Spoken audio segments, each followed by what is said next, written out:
If the UK formally joined the United States, it would be more impoverished than Mississippi, America's poorest state, new figures show. UK is in economic trouble, in addition to their well-known political challenges. By the end of this decade, projections indicate that the average person in Poland could well earn more than the average resident of the UK. No wonder so many Hong Kong people in UK are heading back to this lively city on the south coast of China.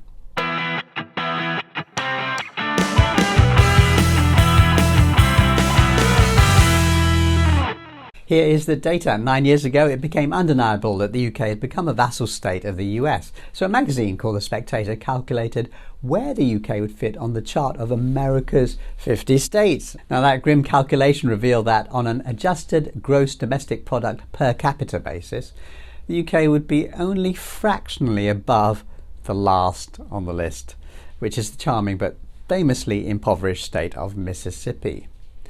Since then, economists have regularly revisited that question, and some of them recently reported that the UK was now below Mississippi. The Times said recently, if the UK was a US state, it would be the poorest in the country. Mississippi wages with Californian housing prices. The Financial Times had a slightly different take. The UK might not be the bottom of the list, it said, but it would be among the 5 poorest states of America. The paper also admitted that the UK outside London can accurately be listed as poorer than Mississippi. So London is keeping the UK just above that embarrassing bottom position, but it may not be able to do so indefinitely, the paper said, as London is no longer the world's financial hub. That is true enough. For much of the past decade and a half, Hong Kong has beaten London and New York in the annual race to be the top stock market launch hub of the planet. Even Slovenia, not a country known as a byword for futurism, is set to overtake UK in GDP per capita as early as next year. And Hong Kong? Well, after 1997, the average citizen here became wealthier than the average member of our colonial master's home country. We now have more billionaires per square metre than any other city in the world, literally. And yet the mainstream media wants you to believe that the UK should accept millions of refugees from this low-crime, healthy, wealthy city. Go figure. You know, there are other things going on too. The UK has a low productivity rate, with London among the worst performing regions. And people have got into the habit of working from home, which harms the economy in several ways.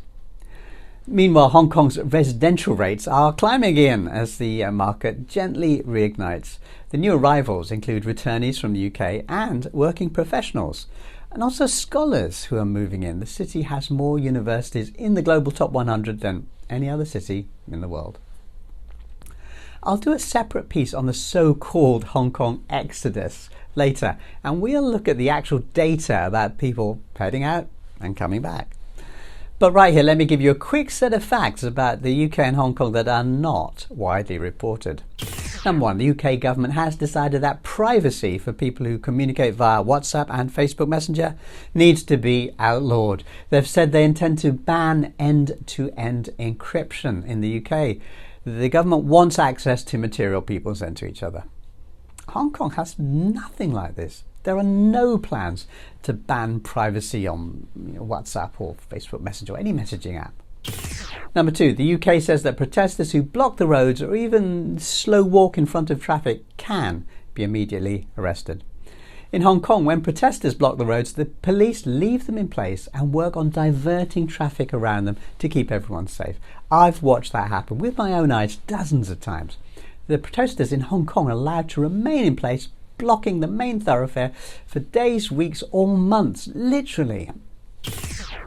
Number three, the UK has passed a series of extremely harsh laws criminalising dissent. Hong Kong has nothing like this. Hong Kong's national security law has only one mention of protests, and that's to say that the public's right to demonstrate is protected. Number four, in the UK you can now be punished without a trial. Companies are taking out civil injunctions against climate activists. The defendants don't get legal aid or presumption of innocence. I don't see this happening in Hong Kong or anything like it. There's no plans to do anything like that in Hong Kong. Number 5, the UK police enthusiastically uses facial recognition cameras. They scan the public without them knowing, using devices on lampposts and at transport hubs, railway stations. Hong Kong has nothing like this. Although, this is funny, AFP did a fact check on this topic and produced a vague piece saying that a few Hong Kong lampposts had traffic cameras. These could be replaced with facial recognition devices. I mean, Mr. AFP reporter, your head could be replaced with a watermelon, right? The report quoted Kong Chang-gan as a source. Now, that was the name used by a noisy, xenophobic columnist on Hong Kong Free Press, who claimed to be a locally born Hong Kong Chinese and who gave quotes speaking on behalf of the people of Hong Kong to the world's biggest media. Yet in real life, he turned out to be an American white anti-China activist in yellowface. I could go on, but I'll end up by saying this. The Pentagon narrative that the corporate media runs, that wants you to believe that places like the UK, they're free and Hong Kong is a dystopia. I know from experience that I can't persuade people that what they've heard about our city and our country is wrong. But I can invite you to visit and see for yourself. You'll have fun, I guarantee it. Peace.